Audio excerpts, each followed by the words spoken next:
Good morning. It is day 161. Yesterday, I almost didn't make it. 24,178 steps. I literally ended my day walking back and forth in my hotel room until I broke that 24,000 step mark. Oh, man, I really enjoyed filming that video yesterday, and I rendered it in 4K. I've got a M1 MacBook, and actually it did really well with it. It was almost a 20 gigabyte file. It's a pretty big file, but the issue is the hotel I'm staying at, the Wi-Fi is very slow, so it took like 4 hours or 4.5 hours to upload. They're on to me. They know I'm a YouTuber. They know I am moving these big files over their internet, and there's thousands of other people staying here, so they had to throttle me a bit. But I got the video out. I'm looking forward to getting this one out. And every single day, I'm just seeing a little bit more growth. And I'm loving it so much. Like I got to watch back that video from yesterday and see, my flow is getting a little bit better. I'm able to walk and talk. My brain is working on overdrive for sure. And I'm just experiencing the kind of growth that I really desire, which is just fantastic. Going back down the same route today to talk about some different things along my path. Challenges from yesterday. So I just talked to you about how long it took to render and upload that video. I got to, while I was working on uploading the video, my brother reached out to me and asked me about doing the thumbnail. So I helped him with the thumbnail, and we talked on the phone for about an hour and a half. So that helped things kind of go by. Workday started on the later side around 12:30. And I finished at about 10 p.m. And there were some protesters outside of the hotel with megaphones. Now, fortunately, this is my tip for you. If you travel, this is a must. Like, you cannot leave home without this. I have this shaped kind of like a stop sign, I want to say. It's like octagonal. It's octagonal. So it'll look really familiar, but it's white. I've never seen a white stop sign. But it is a machine that generates pink noise, white noise, all the different frequencies. And it gets pretty good and loud. So when I'm in a loud area, I can turn it on, and it's almost like noise canceling headphones for the rest of the world. So I don't hear anything. I can get it nice and loud. So it's in like New York City, staying right up against the street. I can pretty much mute the trash trucks and all the commotion going on.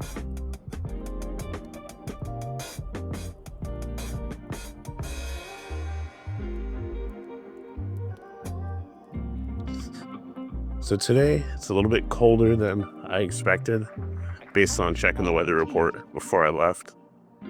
But those challenges are always going to present themselves. I'm thinking right now about my wool base layers that are hanging up in the laundry room. I can't put them in the dryer. The green one that you saw me wearing yesterday, carry-on only. It's just much more efficient. And I'm going to be making an episode pretty soon about how to travel as quickly and efficiently as possible. The differences between having to take your shoes off at the airport, your laptop out of your bag, and breezing right through with TSA pre-check or global entry. That's in my mind. Anyways, I just gotta get it done. And that'll be when I have a little bit more time in between waking up and going to work when I'm on site. How I can show you my bag and how I pack and all that stuff. Somebody will be interested in that. Somebody will. Because there's people, I can see it in their eyes. When I leave for a different destination, I notice that people at the airport are very frustrated, very frazzled, trying to figure out what line to get into, why to get into that line. And I'd love to make it easier for some people because I have taken a lot of flights. I'm working on putting a spreadsheet together of that so you can see all the different places I've went since 2020. I started this gig in 2022, but I'd like you to see where I've been. So I'm gonna walk through this parking lot and tell you a little story about yesterday. So, as you likely know, Texas is famous for barbecue. A lot of states from here, east and south, have their own style of barbecue. But one of the things you didn't know about Dallas is maybe the rodeo goat. Now, the rodeo goat, they've got some delicious burgers. Like, I don't know what's in these burgers. Yesterday I had one that was a chorizo and beef blend, and wow, it was delicious. I went there for 4 burger patties. Actually, the day that I got here, I came here for dinner while I was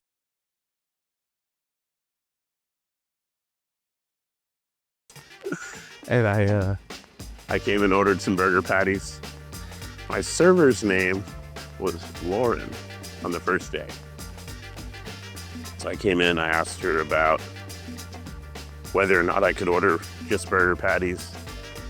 And we figured out a good solution. I was able to get 4 burger patties, and they were delicious. 3 of them came out initially, and then the last one that came out had like a blue cheese taste to it. And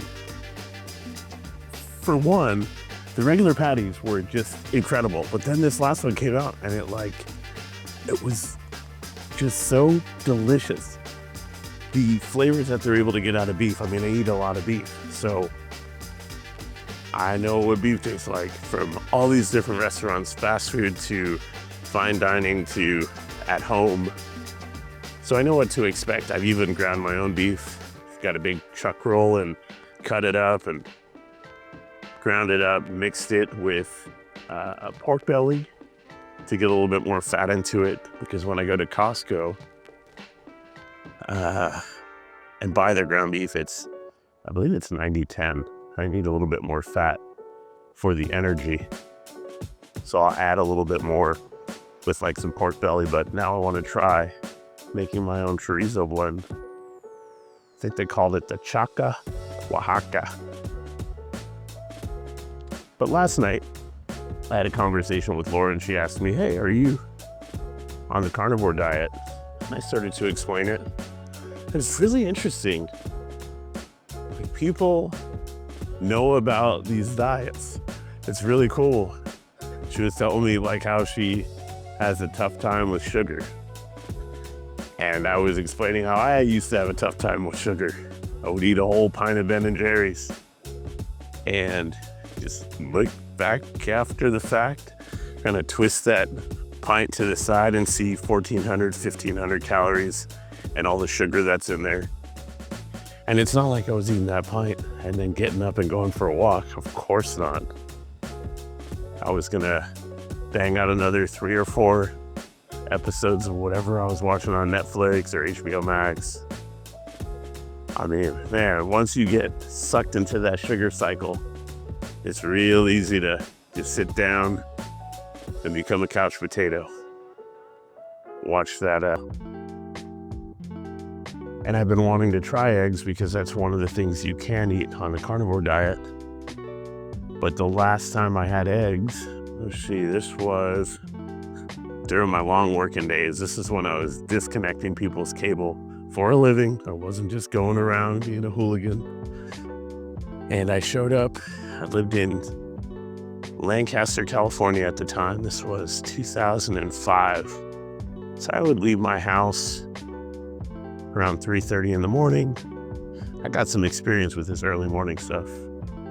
And I would get to Ventura County to a town called Newbury Park by about 5 to 5:15. Now just picture this. It's about this time of year. It's cold outside. I'm driving a 1980 something Ford Ranger, where sometimes I need to pop the hood and take a small stick and just tap the starter to kind of wake it up. Otherwise it won't turn and then the truck wouldn't start. So I got that guy going, driving down the 14, and I get to the 5, and I get to the 138, which is this road that crosses these farm, like crop farms. And then you pop out on the other side, you're in Ventura County right next to the beach. So I get there, I'm early. I like to be early. If you're on time, you're late, because, time only moves forward, whatever. But I get there, I go to a breakfast shop, and I order a bacon and cheese croissant. Now, when you hear bacon and cheese croissant, what do you think's on there? Well, I thought it was just bacon and cheese. So I ordered this croissant from the cafe. They served coffee, but I didn't drink coffee at the time. So I get back to my truck. It's still dark out, just like this. Imagine sitting in a Target parking lot. I believe it was Target. About 5:30 in the morning. Sun hadn't started quite coming up. I'm right against the West Coast. So I open the bag, crinkles. It's one of those brown bags. Probably had some grease spots on it. And I open the sandwich, and I take a bite. And I take another bite. And I think, something tastes a little off about this, but it's good. It just doesn't taste like bacon and cheese only. There's eggs on it. Immediately, I don't know if it was just my brain saying, you just ate eggs, but they came right up. I busted the door open to my truck, and the eggs were laying there on the floor. You can fill in the blanks there. And that was my last experience with eggs. Yesterday when I got here, I went to a Hyatt hotel, and I went to their breakfast buffet where I had just some bacon and sausage for breakfast. And I say some, but it was, it was a little mountain. It's a little mountain. I didn't know what I was going to eat next. It was before I found out about some restaurants by this hotel. But there was an omelet bar. And I texted my wife, man, I'd really like to try some eggs, but I just haven't quite found the courage yet.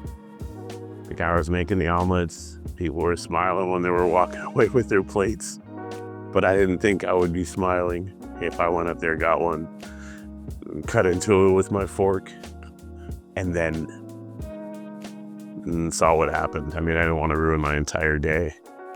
I knew I'd have a long one, and I just didn't want to risk it. So it's one of my fears is trying eggs.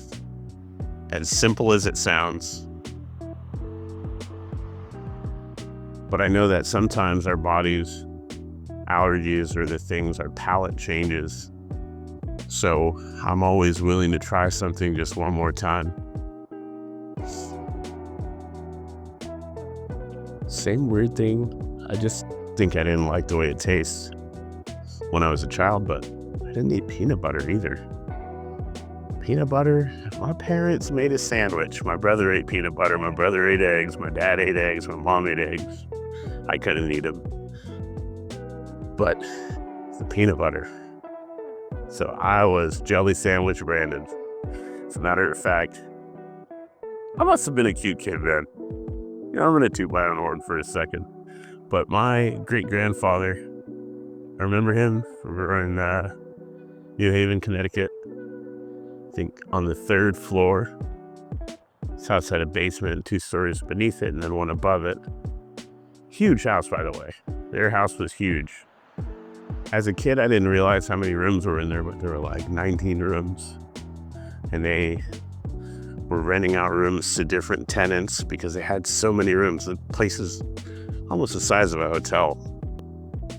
My great-grandfather would sit right by the window and just look out the window into the backyard. I always wondered what he was looking at. I'm still trying to figure that out to this day. But he would sit by that window and, he'd talk to me. And my mom always tells me, she's like, you were his favorite, because he would get up and he'd make me a sandwich, just jelly. And everybody would kind of just peer through the door and say, wait a minute, is great-grandpa making Brandon a sandwich? He doesn't do that for anyone. I've always been a charmer. But I remember the sandwiches. I remember the milk he would serve with them. And getting back to my aversion to peanut butter,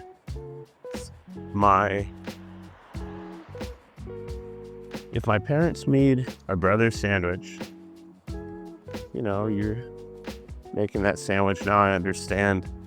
You don't want to have to wash another knife.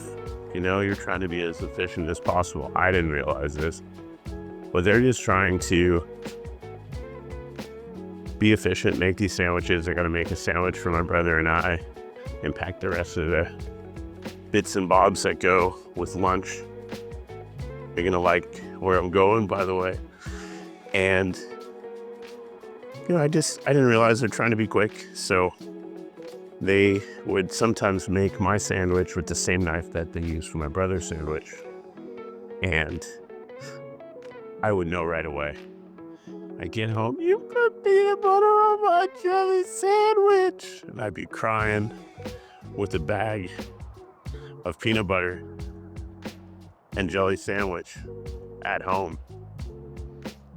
I walked by these yesterday and they just made me think of being a kid. I'm not putting my feet up there though, because I don't want to fall. But I saw these yesterday and I thought they were so cool. This reminds me of being a kid right here. This and peanut butter and jelly sandwiches. All right. If those springs were a little stronger, I absolutely would stay here a little longer, but I think that's a cool little thing to have there. Look at those little horsies. So, this is my stint with eggs and peanut butter. But peanut butter, I learned to really love when I got older.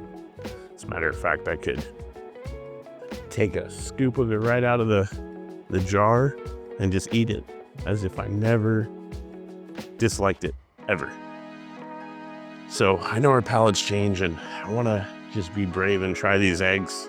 And maybe I will before my 39th birthday this year in December. We'll see. I'm trying new things. I'm working on growth every single day because it's really important to me. Truly, truly is.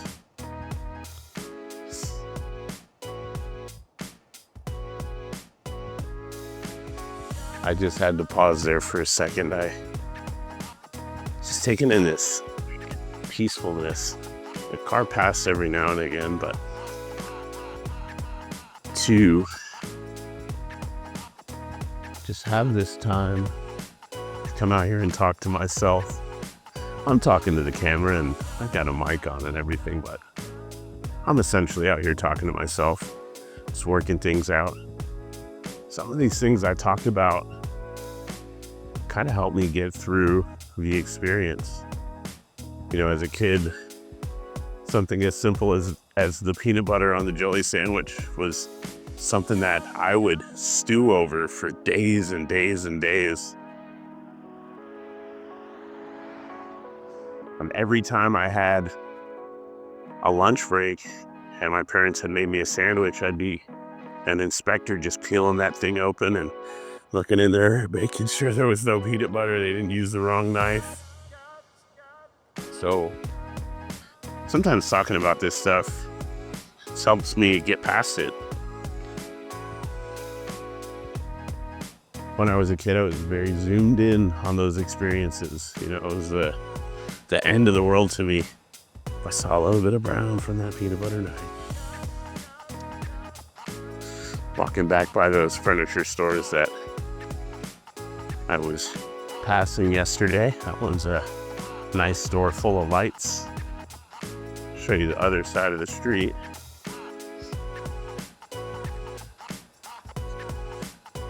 I just wish I knew about the sereneness of mornings a long time ago. This definitely calms my nerves. Yesterday we had pretty much every attendee kind of show up at one time. We had like maybe 500 or 600 people in the registration area for people to check in for this event. And I'm the tech guy there. Now, if you own a printer at all, any type of printer, you know that when you need to use it, what's it do? It says, you know what, not today. It's time for me to rest. It's time for me to disconnect for the Wi-Fi. It's time for me to go on the fritz. Now you're gonna need ink, something's dry. Anything that can happen will happen when you go to use your printer that you paid so much money for, and it's just not ready. It's just not cooperating. And we have these Zebra ZC10L printers, which weigh a ton. I'm responsible for those printers, the laptops that are connected to them, the iPads that are connected to them. And when that big rush of people came,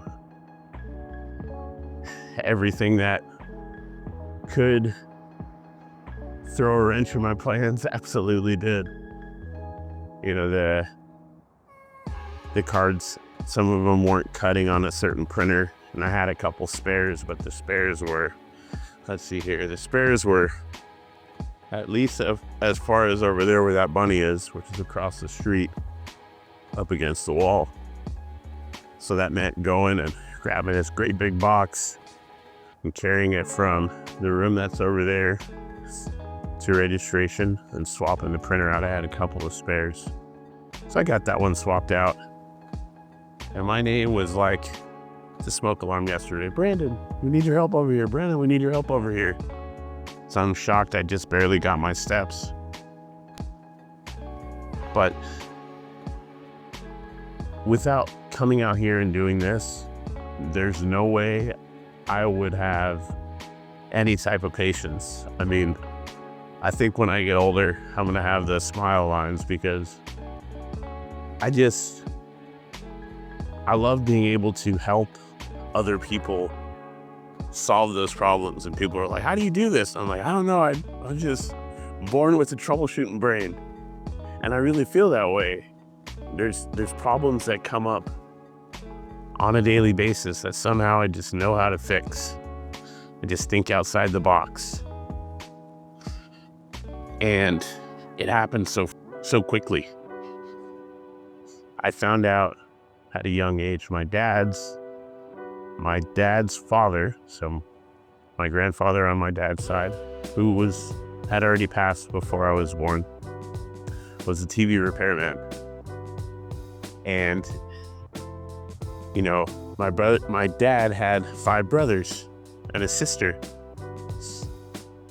and he said, you know, we would walk to school, and there were certain neighborhoods you didn't want to walk through. He was from Philadelphia.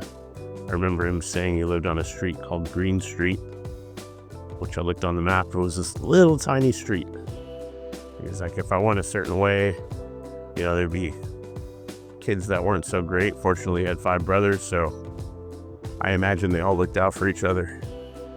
One of the things that he would say is most kids didn't mess with us because our dad was a TV repairman.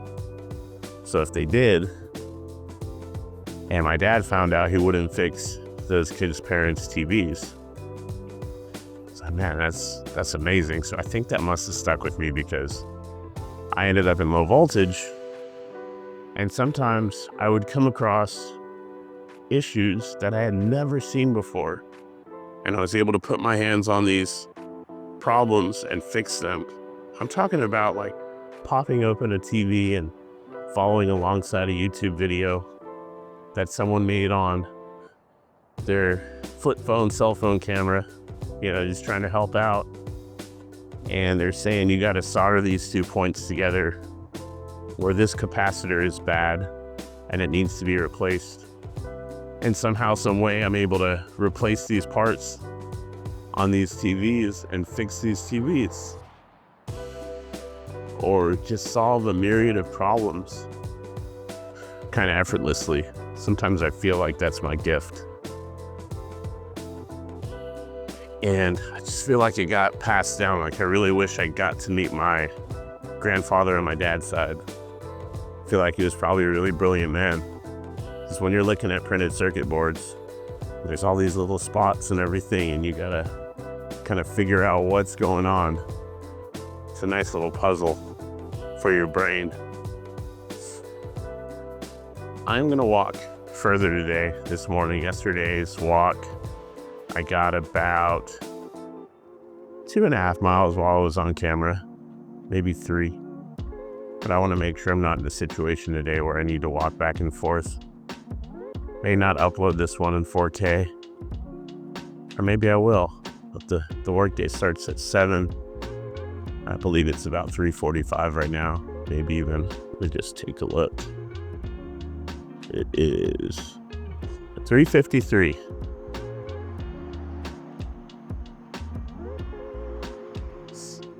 So I've got work in 3 hours. And I want to make sure I get this video out like I've committed to doing every single day. And I can't have it be too much of a chore because I want to get it out on the earlier side just in case you're counting on me for some motivation for the day. Ooh, look at this place. All these stained glass pictures. I got a story about stained glass. And since we're out here together, I may as well tell you about it. So I learned not to throw rocks when I was in the 3rd or 4th grade. I was going to Baptist Christian school in, I want to say it was Norwalk, California. Private school, small private school. And most Christian schools will have a church on site. And I'm throwing rocks at this girl, I think her name was Candace. And throwing rocks at Candace. Candace ducks.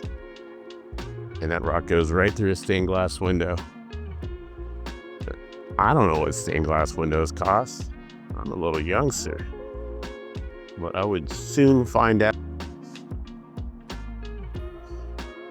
Right now, $600 won't buy you but a couple bags of groceries, but back then it bought stained glass windows, and boy did I pay for that one. But my parents, they worked just like most American family, they worked really hard to make sure we were taken care of. And I didn't understand the concept of money then. So I did get punished for it, and I did stop throwing rocks after that because I just knew that it cost my parents $600. I don't know how long it took them to make that, but I knew I shouldn't be doing it, so I didn't throw rocks another day after that. Like that was it. It's interesting how you learn certain lessons in life. Sometimes by doing, sometimes by watching other people's actions and just saying, you know what, that didn't look like a favorable situation. I'm not going to do that. I'm just kind of staying away from it. So most of the time, that's how I learned. I look at other people's missteps and just don't take that same path because I don't want to end up in the same situation they did. But that particular time, I learned the hard way. And I won't be throwing any rocks there anymore. So this route is a little more foreign to me. I'll be looking around a little bit more, making sure there's not anyone hiding in the quarters trying to pop out. But it's a little chillier this morning. You'll notice I have more than just base layers on. Just want to make sure I can get out here and complete my entire walk without having to stop and turn around was a bridge coming up. That reminds me of, I want to say it was Grand Theft Auto 3. That particular game, when you're playing, there's restrictions on where you can and can't go. Now there's cheat codes too, where you could put in cheat codes and somehow get across this bridge before it was done. But once you got to the other side of the bridge, the police would be waiting for you. You'd get 5 stars. And in that game, when you have 5 stars, the whole world is coming for you. That's the bridge I'm walking across right now. We'll see what it looks like when I get across it, but there's a sign. It says no motor vehicles on the bridge. And I believe it because look at all these barricades. I'm sure someone's tried to go through here. Maybe with a motorcycle or who knows. There's some cool blue and white lights lining this bridge that I'll get to in a moment. Do you hear that? It's just so peaceful out here. It's so quiet. So much to take in. Yesterday I was in the hotel from 12:30 until I woke up this morning at 12:30 p.m. to about 3:10 a.m. I find when I'm inside that long, dealing with that stale air, my nasal passages get a bit dry. And I just crave being outside, breathing in a bit of air with some moisture in it, which we don't have a lot of back home in Vegas. But I love registration staff yesterday. Noticed the tattoos on my right arm. I was explaining, what each one meant. I didn't get tattoos until I was, I want to say, let's see here, was it 2018 or 2019? I want to say it was 2019, so I was about 32 years old. First one I got was of my favorite taco shop in Tijuana, Mexico.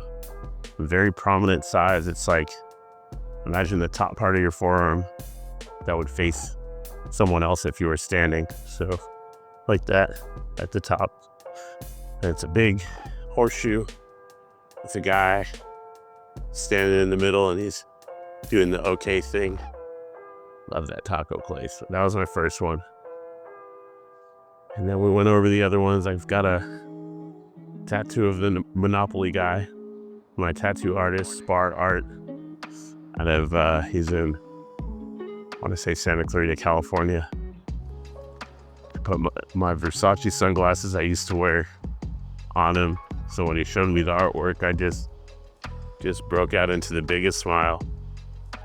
The creativity of some people and how they put your style and pizzazz into tattoos is amazing. And how they kind of position it on your arm so it looks right. So I got the Monopoly guy jumping over Go. He's collecting that $200. He's got a bag of loot in his hands. That's the other thing I wanted. Because I spent so much time on the road between jobs in LA, I always wanted to have money on my mind and remember why I was going back and forth. So when I was driving, right on the top of my wrist, if you go back about 6 inches, there's a bag with a money sign, and it looks like it's full of, I'm going to say gold coins. Hope it's not pennies, but it's whatever my mind thinks is in there. My next tattoo was from Montana, going through the forest. There's some vintage photos of Smokey the Bear. And I took a picture of one of the trips that were up there. My wife's family's from Montana.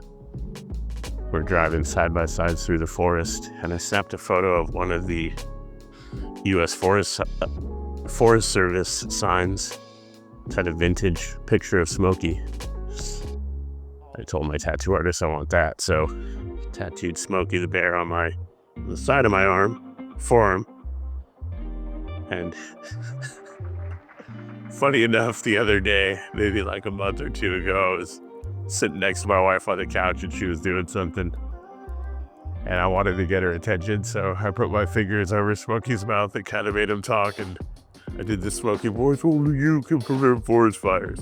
And she got a kick out of it. I had never thought to make my tattoos talk before, but as I think about it right now, it's just a reflection of the children we are from when we're born to when we die. And how we never really stop being a kid. You're only as old as you feel. And man, I feel younger and younger every single day. That's the Smokey the Bear tattoo. I've got a tattoo right at the bottom of my bicep that says win. And I got that one done, I believe, with the Smokey tattoo.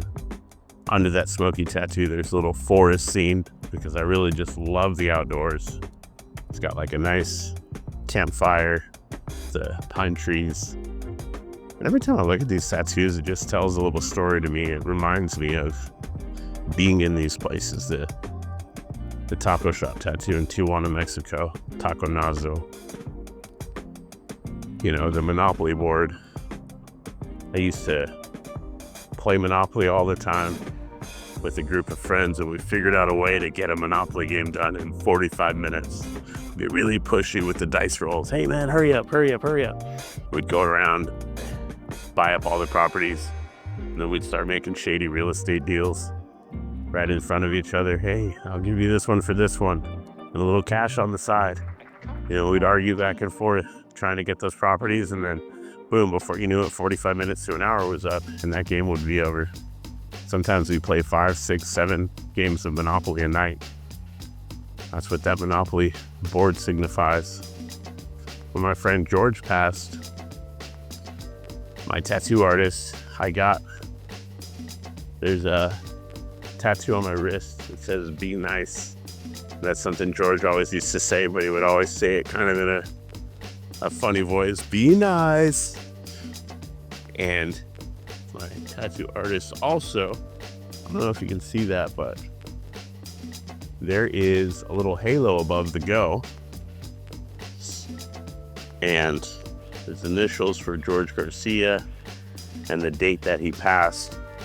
My tattoo artist just came up with that. I told him my friend passed and I told him I wanted the words, and he added that little halo. So I think of him when I look at that tattoo as well. Gone way too soon. So getting back to these tattoos on my forearm right here, I've got a Loteria card. Back in 2019, I started video blogging and photo blogging about tacos. That's how I got the tattoo on my forearm. And 2019, I didn't pay for a single meal. People were inviting me all over the place. Like I was Anthony Bourdain. That was Somebody Feed Phil. I would just go to these places and try their tacos and write about them on Instagram. My Instagram handle was Taco Brando. I had a little logo where I'm holding tacos, and I even have my own Taco Tuesday song on Spotify or Apple Music or Instagram. So whatever you're having, tacos, maybe I can put it in this video. I got a Taco Tuesday song that's really catchy. Really, really catchy. So I've got my Loteria card, which was the El Borracho, but it says El Taco Brando. So instead of him having a bottle of liquor in his hand standing up against the building like this, he's got a taco, and we'll call it a Jarritos soda instead of a beer, since I don't drink anymore. And the last one I have is a taco truck right up here. So a lot of people thought that I was going to start a taco truck after 2019.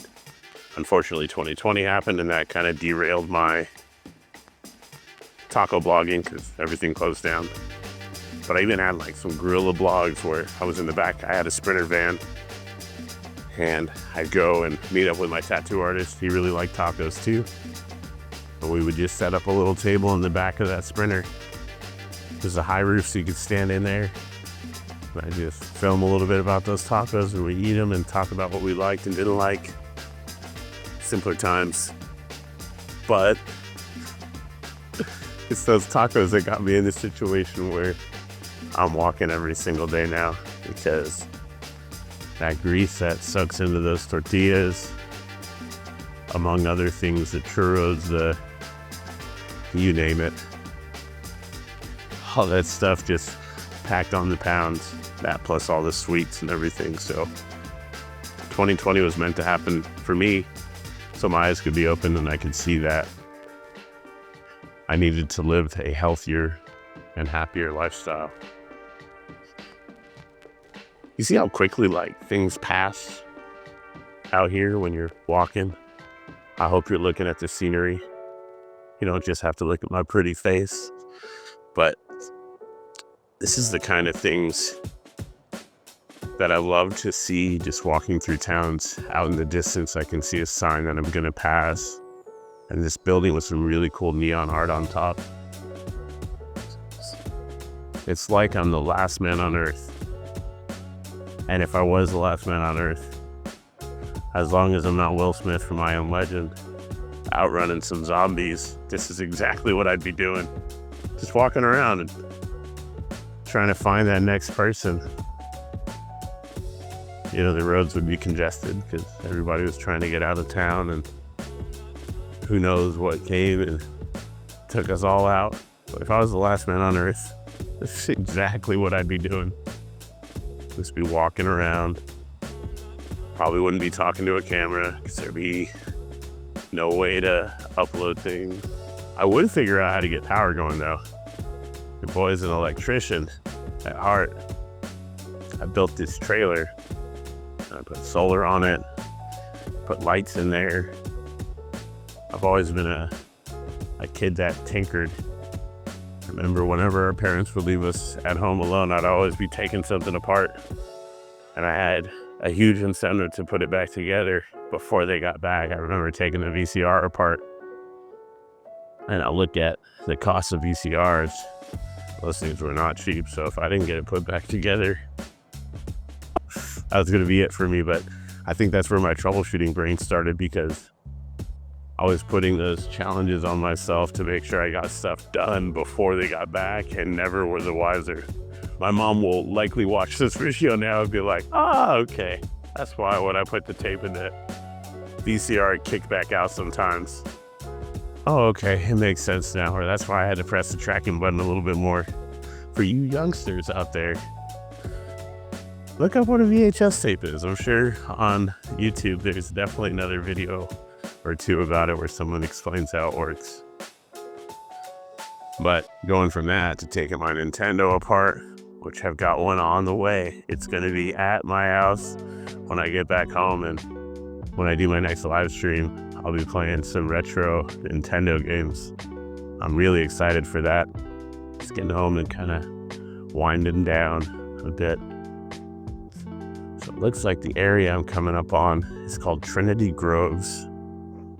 And when I make a right turn here, so I can show you the area, you'll see the sign, and then you'll see the, I guess it's like a light bulb sign. I don't know what these are called. It kind of looks like the lights that are in a marquee across the street here and give you more of a cinematic feel. Been working on my filming, and I've been wanting to get better at this. I came across a gentleman by the name of Kevin Cross, very artistic individual, and he's got content on his channel about animation, and the way he tells his story is just so incredible. I'm really fascinated by it, because I was sitting on the plane and I learned something about animation while I was sitting there. You know how that ding goes off and the seatbelt light goes off and everybody gets up at the same time, even though we're sitting at the back of the plane. I just sit down now. I'm a professional, baby. So I'm not in a hurry. I know people will get off at their pace and there's no rush. You know, there's what's the rush? I'm gonna go back across the street so you can see these lights. But I was watching his channel and I learned some things about making a ball bounce, kind of like it was a show, I think it was when I was a kid, where it was from like the 40s or 50s, where there'd be a song on screen and you'd sing along and the ball would bounce on each word. He was talking about how, whoa, no way. Okay, I'm gonna be back here tomorrow, or maybe even later today. Okay, back to the story. So he was talking about the squash of the ball. He's like, this ball looks boring bouncing. And he's like, this is how you get some squash. And like, he kind of showed an example of a ball hitting the ground and how it kind of flattened a bit. And he was going with different balls to show what a squash ball looked like. And I thought it was really fascinating because all of these different things went into creating this sketch animation. And it was just a ball bouncing through and just adding this different character, and how he explained it was just really cool. So that's another channel I'm into right now is Kevin Cross, and he's an artist. So when you find it, you'll know who it is. Like, very, very artistic stuff. Okay, so this is what I was tripping out about. I'm gonna show you in a second. I love these like reveals. Okay, so I will be back here today. This place right here is called Rollin' Smoke Barbecue. There is a location in Las Vegas. There's actually 2 locations. So when I'm working in Las Vegas, I will have their brisket. I always order fatty brisket. And I just discovered their beef ribs, which are fantastic. Like, if you haven't had a beef rib from Rollin' Smoke Barbecue and you visit Las Vegas, I don't know what you're doing. But now I can go back and tell them that I have been to the Mecca. Looks like this is their smoker out here, and it's likely running. I don't smell any barbecue right now. But how cool is this? It's cool for me. I'm a barbecue nerd. Since I started eating just meat, I go to a lot of different barbecue spots. And this place right here, man, their food is just something else. All right, I saw a cool place that I can walk through. I think you guys will like. You get back onto my walk. I'm telling you, man, you never know what you're gonna find walking around. You just never know. I didn't know this was here. Oh man, look at that bridge behind me. Look at that. The skyline and everything. People are getting here, delivering things and setting things up. What's this free play place? That's an arcade. There's a feature on this camera to live stream. Now, while I wouldn't be able to look at the comments, not that I had a bunch of viewers on my last live stream, while I'm walking, I would still be able to live stream, which would be kind of nice with this camera. So you can kind of walk with me. And I believe I can live stream in 3D, so you can actually look around and see what I'm seeing. But so this place is an arcade. There's a Pac-Man game there and a few other places. It's called Free Play.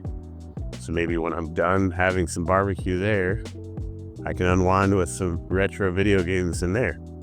That'd be kind of nice.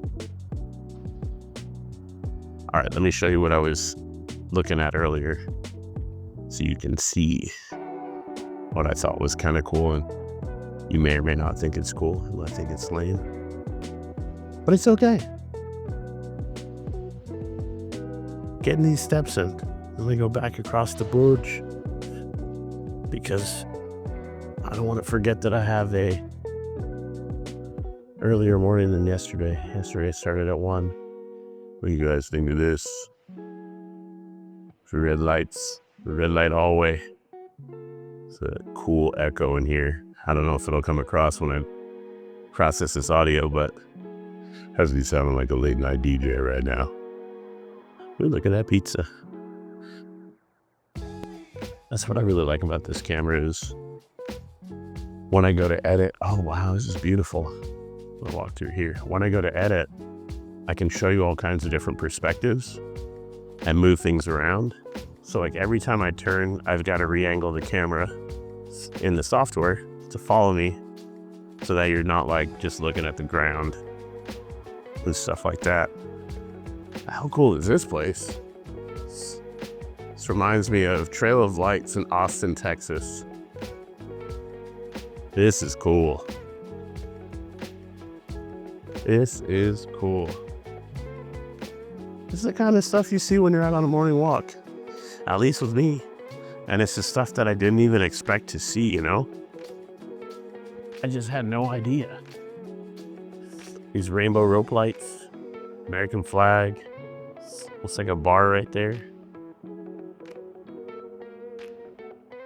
Can imagine this place just kind of bustling with people and the conversations that people are having and the good times. Wow, it's really nice. Well, I heard my half an hour ding just a little bit ago. I took a pause because I know it starts recording a new video. But today is going to be a new record. And for those of y'all that watch my entire videos, you know, you get to see all this cool scenery and hang out with me for 45 minutes to an hour of my 3.5 hour to 4 hour walk. But today I got to cut it a bit short because I start work at 7. It's 4:20. I want to be able to get back, start to move this video over from my camera to my phone and at least start the editing process, because I do want to get it out this morning still. I'll probably just take my laptop with me to work and upload it at the registration desk. Hopefully that internet is quicker than my room so I can get this up and think about what I'm going to do for tomorrow. But now I know how much more scenic this walk is, and I've got the skyline in front of me. I'm going to put this over my shoulder like this so you can kind of walk with me and see what I'm seeing as I walk.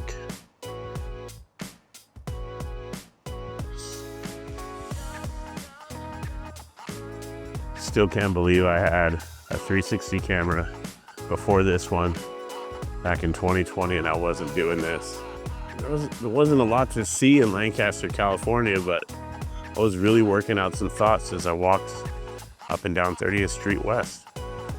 I lived off of K8 and 32nd, but I would walk up 30th Street West past this Rite Aid warehouse, which was a job I got fired from. It was a temp job, so they told me that my assignment ended, but I can read between the lines. I found the guy that was my supervisor at a house party, because that's where we used to go to back in the day. And I asked him why they let me go, and he said, "Hey man, we were building a maze on company time." I just knew how to have a blast in any situation, but every time that time I lost that job, and it was just a blessing. It was a movement. It was an opportunity for me to move in a different direction and just do something different. I wasn't meant to work in a warehouse. And clearly me building mazes showed that. So they got me out of there. I can tell you about those mazes though. So we had these trays, and I think if you worked like at Amazon, you probably use these trays. And it was a department called Each Pick. So that's like the smaller things that are getting put on the truck. They have to be put in a tray and then on a conveyor belt. It's huge, huge building. I think it's 100,000 square feet or 1 million square feet. That's how big this building was. Like when you went to go on break, if you were in the back, by the time you got to the front, you had to start coming back, because that was how long it took to get to the front to the back, and your break was over. So you had to be strategic about it and bring whatever snack or lunch you wanted with you. these trays were stacked really high, and I worked the overnight shift. And when we would run out of work, they'd say, all right, find something to do, sweeping floors, do this, do that. So I started moving trays.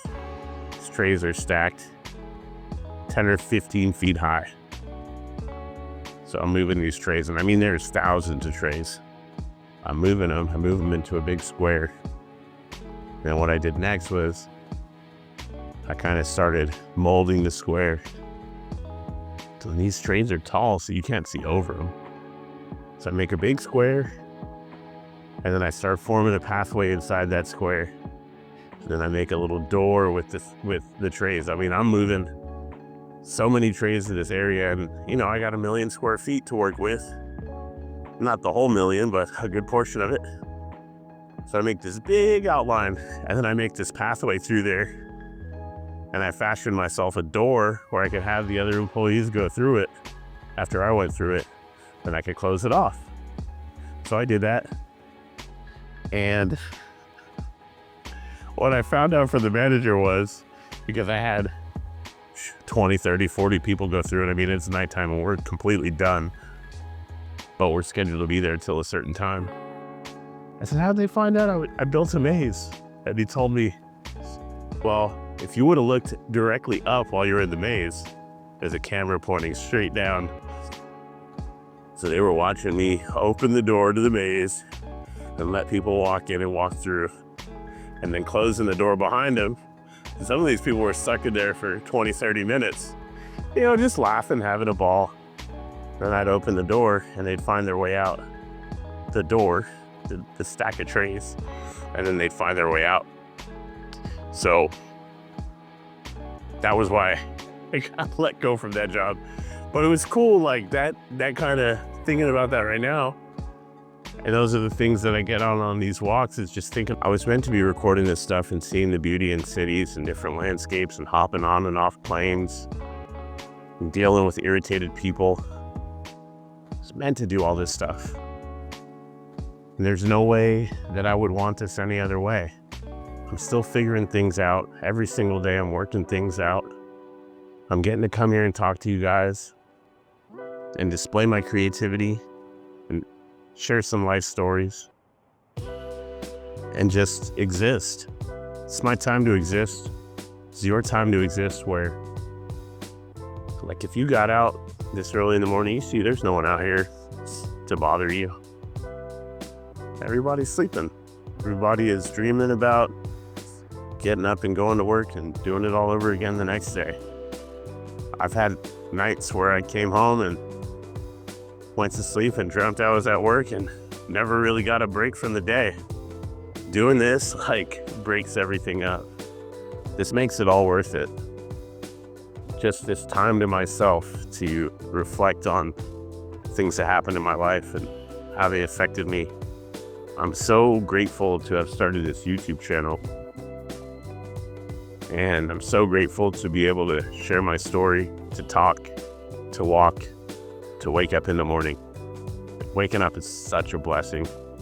It's something that we all take for granted. I don't take it for granted anymore. I understand that we do have a mortality rate. Eventually, that's it for us. Our clock stops ticking. Our eyes don't open when that alarm goes off. So I'm going to keep doing stuff like this to put some more experiences in the years that I'm here. This is all that life is really about. I need you guys to see this skyline. How about that? I'm just going to hold this bad boy up here. How about that?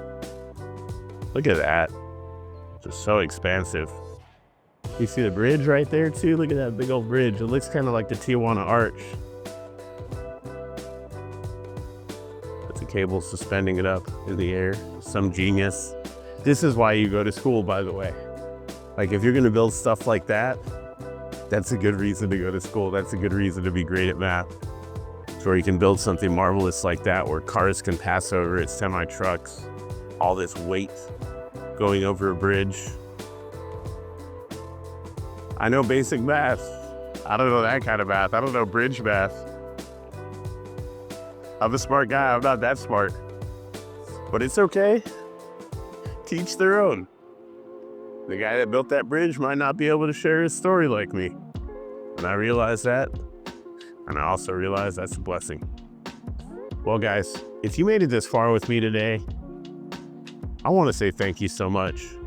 Like, I understand how valuable your time is. I understand how valuable my time is.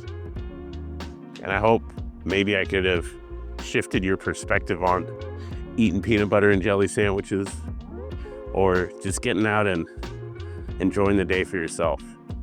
And I'll leave you with this. I used to drive hours every single day, sit on the freeway.